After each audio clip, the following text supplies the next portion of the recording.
Hello दोस्तों, मैं JP आनंद math परिवार में आप लोग का स्वागत है। आज हम लोग जीव विज्ञान के कंकाल तंत्र के बारे में जानेंगे, जिसको इंग्लिश में स्केलेटल सिस्टम कहा जाता है। अगर आप लोग एएलपी टेक्नीशियन के एग्ज़ाम देने वाले हैं तो उसका जो है आप लोग जो है उसके लिए क्विक रिवीजन कर सकते हैं।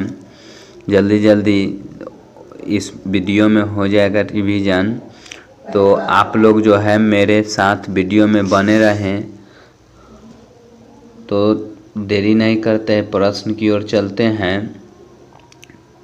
देखिए, प्रश्न है, वैसा तंत्र जो किसी भी जीव को निश्चित आधार एवं आकार प्रदान करता है वह क्या कहलाता है? तो याद रखना है, कंकाल तंत्र कहलाता है। तो याद रखिएगा, वैसा तंत्र जो किसी भी जीव को निश्चित आधार एवं आकार प्रदान करता है तो उसे हम क्या कहते हैं? कंकाल तंत्र कहते हैं। याद हो गया होगा। उसके बाद दिया गया है, कंकाल के द्वारा मानव शरीर के ढांचा का निर्माण होता है। बात सही है, कंकाल के द्वारा जो है मानव शरीर के ढांचा का निर्माण होता है। उसके बाद आगे दिया गया है, ढांचा के निर्माण के अलावा इस तंत्र के द्वारा कई महत्वपूर्ण कार्यों को संपन्न किया जाता है। जैसे शरीर के महत्वपूर्ण अंगों को सुरक्षा प्रदान करना। ध्यान रखना है, ये शरीर के अंगों को सुरक्षा प्रदान करता है, इस शरीर के गति को प्रदान करता है। अगर ये हड्डी नहीं रहता है तो शरीर के गति जो है मतलब संभव है, लेकिन मतलब कहने का मतलब जो है इसमें जो है लचीला टाइप के हो जाएगा। तो शरीर को गति को जो है प्रदान करता है, याद रखना है। उसके बाद दिया गया है, इसके द्वारा कुछ महत्वपूर्ण कोशिकाओं का निर्माण भी होता है। तो कुछ महत्वपूर्ण कोशिका का भी जो निर्माण होता है कंकाल तंत्र के द्वारा। चौथा में दिया गया है, यह कुछ पदार्थों के लिए जमा होने वाला अंग के रूप में कार्य करता है। तो कुछ पदार्थों के लिए जो है जमा होने वाला जो है अंग के रूप में कार्य करता है। तो हम लोग कार्य देख लिए हैं, तो ध्यान रखना है। अब उसके बाद हम लोग देखते हैं, जो कंकाल तंत्र को जो है कै भागों में बांटा गया है? तो 2 भाग में बांटा गया है। याद रखना है, एगो बाह्य कंकाल तंत्र और एगो होता है अंतः कंकाल तंत्र। तो बाह्य कंकाल तंत्र के बारे में हम लोग जानते हैं, जिसको इंग्लिश में एक्सोस्केलेटल सिस्टम कहा जाता है। तो बाह्य कंकाल तंत्र वह तंत्र का भाग, माने कंकाल तंत्र का वह भाग जो शरीर के बाहरी भागों में मौजूद होता है। तो शरीर के बाहरी भागों में मौजूद होता है तो उसे हम बाह्य कंकाल तंत्र कहते हैं। इसके अंतर्गत जो है क्या क्या आता है इसे समझिए। बाल आता है, नख आता है, खुर आता है, त्वचा आता है और सींग आता है। याद हो गया होगा। तो बाह्य कंकाल तंत्र के अंतर्गत समझ गए होंगे, नख, बाल, खुर, त्वचा, सींग आता है। उसके बाद आगे दिया गया है, हाँ अब ध्यान रखिए, इसके बाद आगे जो दिया गया है अंतः कंकाल तंत्र। तो अंतः कंकाल तंत्र जो होता है, जिसको इंडोस्केलेटल सिस्टम कहते हैं, ये शरीर के आंतरिक ढांचा का निर्माण करने में कार्य करता है। इसके अंतर्गत जो है क्या आता है? तो ध्यान रखना है, अंदर वाला जो हड्डी होता है वो सब इसके अंतर्गत आता है। तो कुछ ऊपर जो पॉइंट दिया गया है इसके बारे में हम लोग जान जाते हैं। देखिए, यह मृत कोशिका का बना होता है। क्या होता है? यह मृत कोशिका का बना होता है। इसमें रक्त संचरण नहीं होता है। तो इसमें ध्यान रखना है, रक्त संचरण नहीं होता है। बाह्य कंकाल तंत्र में जो होता है, जो दिया गया है उसका ही पॉइंट है। तो बाह्य कंकाल तंत्र जो होता है उसका जो होता है मृत कोशिका का बना होता है। इसमें रक्त संचरण नहीं होता है। यह क्रिएटिन के बने होते हैं। याद रखना है, ये किसका बना होता है? तो क्रिएटिन नामक प्रोटीन का बना होता है। यह क्रिएटिन प्रोटीन एक जलरोधी प्रोटीन है। याद रखना है, ये क्रिएटिन नामक प्रोटीन जो होता है एक जलरोधी प्रोटीन होता है। तो ये भी याद हो गया होगा, जिसके द्वारा शरीर को जल से सुरक्षा प्रदान करता है, तो जल रोधी होता है। अब हम लोग अंतः कंकाल के बारे में कुछ देखे हैं, तो इसमें आता है टेंडन और कंडरा। तो टेंडन या कंडरा जो है यह एक प्रकार का ऊतक है जो हड्डियों को मांसपेशी से जोड़ने का काम करता है। तो हड्डियों को मांसपेशी से जोड़ने का काम कौन करता है? टेंडन करता है, याद हो गया होगा। इसमें प्रचुर मात्रा में सफ़ेद फाइबर होता है, तो याद रखना है ये टेंडन में जो होता है प्रचुर मात्रा में जो होता है फाइबर होता है, सफ़ेद फाइबर होता है, याद रखना है, ध्यान रखना है। उसके बाद है लिंगामेंट। लिंगामेंट क्या करता है इसे समझना जरूरी है।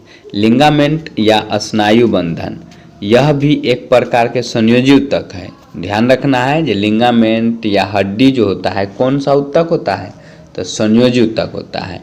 यह क्या करता है? हड्डी को हड्डी से जोड़ने का काम करता है। तो लिंगामेंट के बारे में हम लोग जान गए जो हड्डी को हड्डी से जोड़ने का काम कौन करता है? लिंगामेंट करता है। मनुष्य में 206 हड्डियाँ होती है, याद रखना है। जो मनुष्य में कितनी हड्डी होती है? तो 206 होती है। और नवजात बच्चों में लगभग 300 हड्डियाँ पाई जाती है और बच्चों में 208 हड्डी होती है। देखिए नवजात जब जन्म लेता है बच्चा तो उस समय जो है 300 हड्डी के करीब होता है। और बच्चा जब हो जाता मतलब बच्चा रहता है मतलब कहने का मतलब जो 6 से 8-9 महीना के रहता है तो उस महीने या 10 साल का रहता है तो उसमें जो है 208 हड्डियाँ होती है। और ध्यान रखना है जब वयस्क मनुष्य में जो होता है 206 हड्डी होता है। नोट्स दिया गया है, बच्चों की हड्डियों में दरारें माने पाई जाती है, याद रखना है, क्रैक्स पाया जाता है जो कैल्शियम के जमाव के कारण उम्र बढ़ने के साथ साथ बढ़ती रहती है। याद रखिएगा बहुत इंपॉर्टेंट बात दिया गया है, जो इसमें दरारें रहती है। कैल्शियम जो जब समय बढ़ते जाता है या उसका जो है उम्र बढ़ता है तो वहाँ कैल्शियम का जो है भरपाई होते रहता है, याद रखिए। जिसमें वयस्क अवस्था में हड्डियों की संख्या कमी हो जाती है। ध्यान रखिएगा जो वयस्कावस्था में जो है ये दरारें जो है कमी हो जाती है, जिसके कारण जो है यहाँ जो है मतलब जो है कैल्शियम की भी जो है मतलब कमी होते जाते रहता है। उसके बाद दिया गया है खोपड़ी। देखिए खोपड़ी यह गर्दन के ऊपर स्थित सिर का कंकाल तंत्र होता है। खोपड़ी जो होता है ये सिर का कंकाल तंत्र होता है, याद रखना है। अब हम लोग समझते हैं जे खोपड़ी जो होता है ये खोपड़ी जो होता है ध्यान रखना है हम लोग इसका ऊपरी भाग जो होता है इसका ऊपरी भाग जो होता है दृढ़ परतक अस्थायी रूप से जुड़ी हुई रहता है। यह इसमें जो होता है टोटल जो होता है 8 गो अस्थियाँ होती है, याद रखना है 8 गो हड्डी होती है। एक बक्सा होता है जिसे हम लोग जो है क्रेमियम या कपाल कहते हैं, याद रखना है, जिसे हम क्रेमियम या नहीं तो कपाल कहते हैं। मानव का मस्तिष्क इसी के भीतर सुरक्षित रहता है, याद रखिएगा। ये मानव के मस्तिष्क जो होता है इसी के भीतर जो होता है स्थित होता है। खोपड़ी के शेष भाग में ऊपरी एवं नीचे जबड़े तथा कंठिका अस्थि मतलब हार्ड बोन स्थित है। यह 15 अस्थियाँ होती है सहित जो होता है टोटल जो होता है 15 अस्थियाँ होती है। इसके अतिरिक्त केवल कान के भीतर भाग में पर्दे के पीछे एक के बाद एक 3 बहुत छोटी छोटी हड्डियाँ होती है। देखिए कान में जो होता है 3 छोटी हड्डी होती है, तो कान में 3 छोटी हड्डी होती है, तो दोनों कान में मिलाकर जो है कितना होता है? तो याद रखना है 6 गो होता है। कपाल में जो सिर में जो होता है 8 होता है, एगो जो होता है हार्ड होता है, तो टोटल 15 गो हो ही गया, याद रखना है। 8 6 14 एगो हार्ड मिलाकर जो है 15 गो। तो ध्यान रखना है जो ऊपर जो कंठिका अस्थि सहित जो है टोटल मिलाकर जो है हयाद सहित जो है ये टोटल जो होता है 15 गो हड्डी होता है। सिर्फ खाली अगर जब पूछा जाए कपाल में कितना होता है तो याद रखना है 8 गो हड्डी होता है। अब पूरा लेकर अगर जो कहा जाएगा तो 15 गो होता है, याद रखिएगा। उसके बाद दिया गया है मेरुदंड। मेरुदंड को रीढ़ या बैकबोन भी कहते हैं, याद रखिएगा। रीढ़ की हड्डी या नहीं तो बैकबोन कहते हैं। यह गर्दन के ऊपर लेकर पुच्छ अस्थि तक फैला हुआ रहता है। टोटल 33 गो होती है। टोटल कितना होता है? 33 गो होता है, जिसकी प्रत्येक अस्थि को कशेरुका माने जिसको हम लोग इंग्लिश में कहते हैं वर्टिवा, इसे 5 भागों में बांटा हुआ रहता है। क्या भागों में बांटा हुआ रहता है? 5 भाग में। अब देखते हैं हम लोग। देखिए पहला भाग जो है गर्दन होता है, तो गर्दन में टोटल जो है 7 कशेरुक होता है। गर्दन में जो पीछे से जो होता है इसमें टोटल 7 कशेरुक होता है। वक्ष वाला भाग जो होता है इसमें जो होता है पखुरा जो हम लोग बोलते हैं उसमें 12 गो कशेरुक होता है। कटी में जो होता है 5 गो कशेरुक होता है। त्रिक में 5 गो कशेरुक होता है। अनात्रिकासी में जो होता है टोटल 4 गो कशेरुक होता है। तो जिसमें टोटल मिलाकर जो है 33 गो कशेरुक होता है, याद रखिएगा। क्या होता है? 33 गो होता है।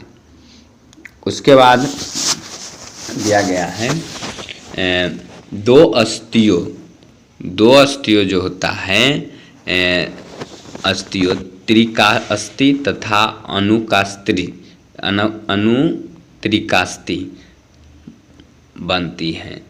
इस प्रकार वयस्क मानव में मेरुदंड कुल जो हो जाता है 29 गो हो जाता है, याद रखिएगा।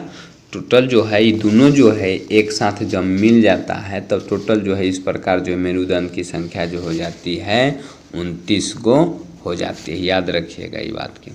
उसके बाद दिया गया है हेड में 29 हड्डियाँ होती है। हेड में क्या होती है? 29 हड्डियाँ होती है। टोटल जो है पूरा शरीर यहाँ से यहाँ तक जो है टोटल क्या होती है? 29 गो होती है। तो हम लोग समझ जाते हैं जो कौन कौन होता है। इसे कपाल में जो होता है 8 गो होता है, और चेहरा पर जो होता है 14 गो होता है, और कान में जो है 6 गो, और कंठ में जो है 1 गो। तो टोटल कितना हो गया? तो ध्यान रखना है टोटल जो है क्या गो हुआ? 29 गो हो गया, याद रखिएगा। इधर हाँ, ये जो कान वाला जो हड्डी होता है उसका चित्र दिया गया है, जिसका नाम ध्यान रखिएगा। एक होता है मेलियस होता है, उसके बाद इनकस होता है, एगो स्टेपिच होता है। तो याद रखिएगा कान वाला हड्डी के नाम कौन कौन का है? मेलियस, इनकस और स्टेपिच। अब हम लोग आगे देखते हैं। देखिए आगे दिया गया है पसली की संख्या 12 जोड़ी होती है। पसली की संख्या क्या जोड़ी होती है? 12 जोड़ी होती है। इस प्रकार पसलिया एक सिरा खुला हुआ रहता है। कमर में पेल्विक गाइडल जो होता है 2 गो होता है। 2 गो पेल्विक गाइडर होता है कमर में। उसके बाद दिया गया है नोट्स में दिया गया है जो हड्डी का निर्माण कैल्शियम फॉस्फेट नामक यौगिक से होता है। तो याद रखिएगा जो हड्डी का निर्माण जो होता है कैल्शियम फॉस्फेट नामक यौगिक से होता है। उसके बाद दिया गया है हड्डियों में सर्वाधिक मात्रा में पाए जाने वाला तत्व कैल्शियम होता है। याद रखिएगा हड्डियों में जो होता है सर्वाधिक मात्रा में जो है पाया जाता है क्या चीज़? कैल्शियम पाया जाता है, जिसका मात्रा जो होता है लगभग जो है 98% होता है। पूछा जाता है जो हड्डियों में जो है सर्वाधिक मात्रा में जो है क्या पाया जाता है? तो कैल्शियम। और कैल्शियम कितना प्रतिशत होता है? तो लगभग जो है 98% होता है। स्ट्रोंशियम 90 कैल्शियम की तरह व्यवहार करता है, जो हड्डी पर जाकर कैल्शियम की तरह जम जाता है। ध्यान रखिएगा स्ट्रोंशियम भी जो होता है हड्डी पर जाकर जम जाता है, याद रखिएगा। इसके जमाव के कारण बोन मैरो की कोशिकाएं सक्रिय हो जाती है, जिससे बहुत अधिक संख्या में WBC का निर्माण होने लगता है। परिणाम स्वरूप ल्यूकेमिया कैंसर होता है। देखिए, स्ट्रोंसियम जब जमाव हो जाता है तो WBC के निर्माण बहुत होता है, बहुत होने के कारण जो है यहाँ ब्लड कैंसर हो जाता है, याद रखिएगा। उसके बाद कैल्शियम की मात्रा में कमी हो जाने पर हड्डी कमज़ोर हो जाता है। तो याद रखिएगा, जब कैल्शियम के मात्रा में जब कमी हो जाता है तो हड्डी कमज़ोर हो जाता है, जिससे बच्चों में रिकेट्स नामक और बुजुर्गों में ऑस्टियोमलेशिया नामक या ऑस्टियोपोरोसिस नामक बीमारी हो जाता है। तो याद रखिए, बच्चों में जो है कैल्शियम की कमी से रिकेट्स नामक बीमारी और बुजुर्गों में ऑस्टियोमलेशिया या ऑस्टियोपोरोसिस। तो याद रखिएगा। उसके बाद दिया गया है विटामिन डी हड्डियों पर कैल्शियम के जमाव को मदद करता है। तो याद रखिएगा, विटामिन डी जो होता है कैल्शियम के जमाव में मदद करता है। अब होता है कैल्सीफेरॉल। कैल्सीफेरॉल जिसको हम लोग विटामिन डी कहते हैं कि कमी हो जाने पर जो है बच्चों में रिकेट्स और बुजुर्गों में जो है ऑस्टियोमलेशिया नामक बीमारी हो जाता है।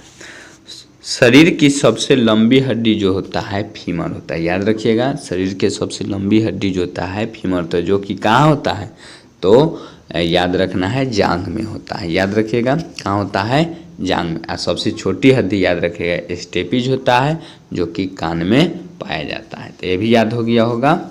उसके बाद आगे दिया गया है शरीर के सबसे मजबूत हड्डी, तो जबड़े की हड्डी होता है। तो सबसे मजबूत हड्डी कौन होती है, जो जबड़े की हड्डी होती है।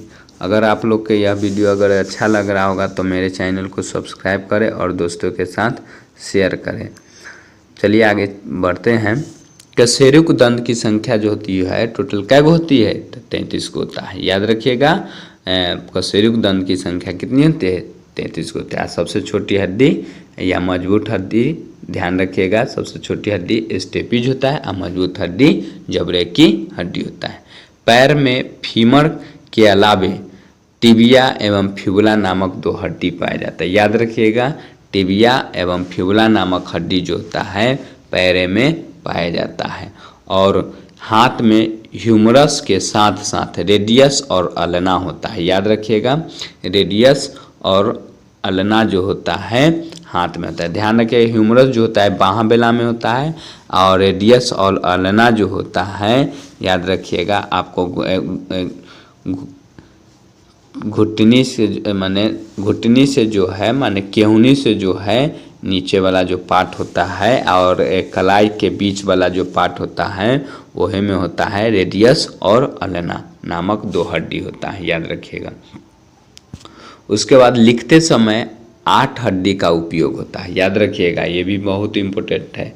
जब लिखते हैं तो हम लोग जब लिखते हैं कोई भी चीज़ को, अक्षर को या कोई भी चीज़ लिखते हैं तो उसमें कितने हड्डी का उपयोग होता है, तो 8 हड्डी का उपयोग होता है। देखिए, मांसपेशी में थकान लैक्टिक अम्ल के संचय से होता है। याद रखिएगा, मांसपेशी में जब थकान होने लगता है तो समझ जाइएगा जो वहाँ जो है हमको लैक्टिक अम्ल जमाव हो गया या संचय हो गया है। धारीदार पेशिया बहुत नाभिक होता है, बहुनाभिक। ध्यान रखिएगा, धारीदार पेशिया जो होता है बहुनाभिक होता है। तो याद हो गया होगा। उसके बाद हमारे कानों में उपस्थिति के कारण ही उसे आसानी से मोड़ा जा सकता है। देखिए हमारे कान में जो होता है क्या चीज़ होता है, उपास्थि होता है। और उपास्थि के कारण ही जो है हम लोग जो है कान को आसानी से मोड़ देते हैं। जहाँ जहाँ उपास्थि होता है वहाँ वहाँ जो है आप मोड़ सकते हैं, ध्यान रखिएगा।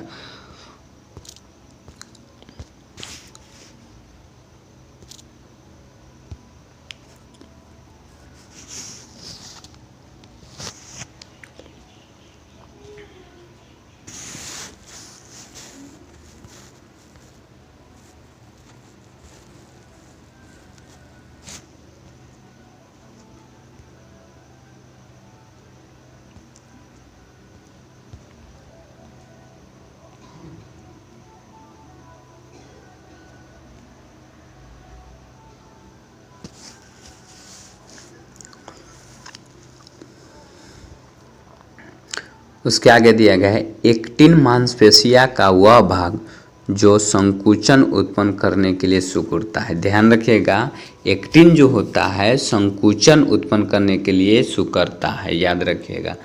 तो एक्टिन नामक मांसपेशी मानव शरीर में द्विशिरस्क मांसपेशी हाथ में स्थित है। ध्यान रखिएगा, द्विशिरस्क मांसपेशी जो होता है मानव शरीर के किस अंग में उपस्थित होता है? तो हाथ में उपस्थित होता है।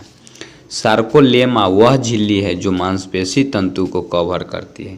तो सार्कोलेमा नामक झिल्ली जो होता है मांसपेशी तंतु को कवर करने में काम आता है, याद रखिएगा। उसके बाद आगे दिया गया है आर्थोप्लास्टी कूल्हे के जोड़ को प्रतिस्थापित कर। ध्यान रखिएगा, आर्थोप्लास्टी जो होता है कूल्हे के जो है जोड़ को जो है प्रतिस्थापन करने में सहायता करता है। दांतों के एनामेल की ऊपरी परत जमी होती है। यह परत भोजन के थूक, कण, मुख के अम्ल एवं बैक्टीरिया से बना होता है। देखिए, दांतों के एनामेल पर जो होता है ऊपरी परत जो होती है जमी रहती है, तो ये किसका जो है बना होता रहता है? तो ध्यान रखिए, भोजन के कण या थूक, मुख अम्ल या बैक्टीरिया से बना हुआ रहता है। जो पीला पदार्थ जो जमा हुआ रहता है ना, वही ध्यान रखिएगा। एड्रेनालाइन हार्मोन हृदय की गति को बढ़ाता है। याद रखिएगा, एड्रेनालाइन नामक हार्मोन जो होता है यह हृदय की गति को बढ़ाने का काम करता है। कान के अंदर कंपन 3 हड्डियों द्वारा प्रवाहित होती है, जैसे हैमर, एनविल, स्टेपिज। याद रखिएगा, हैमर, एनविल एवं स्टेपिज, जिसको हम लोग इंग्लिश में कहते हैं इनकस, मेलियस और स्टेपिज। याद रखिएगा, इनकस, मेलियस और स्टेपिज। उसके बाद आगे दिया गया है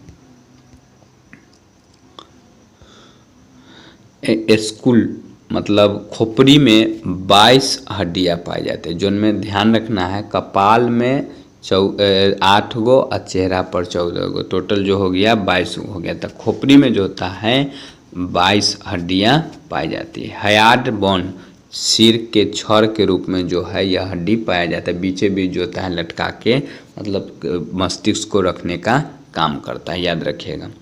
कंधे की हड्डी, तो कंधे की हड्डी जो होता है 4 गो होता है, याद रखिएगा।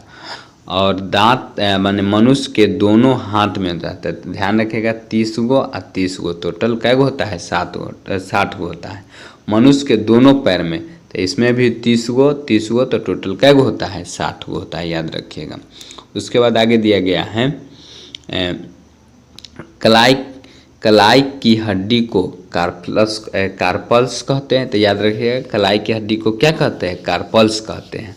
हथेली के हड्डी को मेटाकार्पल्स कहते हैं, याद हो गया होगा। तो कलाई की हड्डी को कार्पल्स, हथेली की हड्डी को क्या कहते हैं? मेटाकार्पल्स। जांघ की हड्डी को फीमर कहते हैं, याद रखिएगा, जांघ की हड्डी को क्या कहते हैं? फीमर कहते हैं। घुटने की हड्डी को पटेला कहते हैं, याद रखिएगा, घुटने की हड्डी को क्या कहते हैं? पटेला कहते हैं।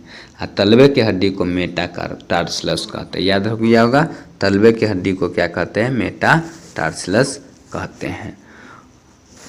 वैसी पसलियाँ जो फॉस्फेट से न तो प्रत्यक्ष रूप से और न ही अप्रत्यक्ष रूप से जुड़ी होती है, उसे क्या कहते हैं? तो फ्लोटिंग रिब्स कहते हैं। क्या कहते हैं? फ्लोटिंग रिब्स कहते हैं। तो आज का वीडियो जो हुआ समाप्त हुआ। मेरे अगर जो वीडियो अगर जो अच्छा लगा होगा तो मेरे चैनल को जो है सब्सक्राइब करें और दोस्तों के साथ शेयर करें। अब शेष जो है 20 या 25 दिन जो है आप लोग के एग्ज़ाम के लिए बच गया है, तो अच्छे से तैयारी करें। थैंक यू, धन्यवाद। जय हिंद, जय भारत।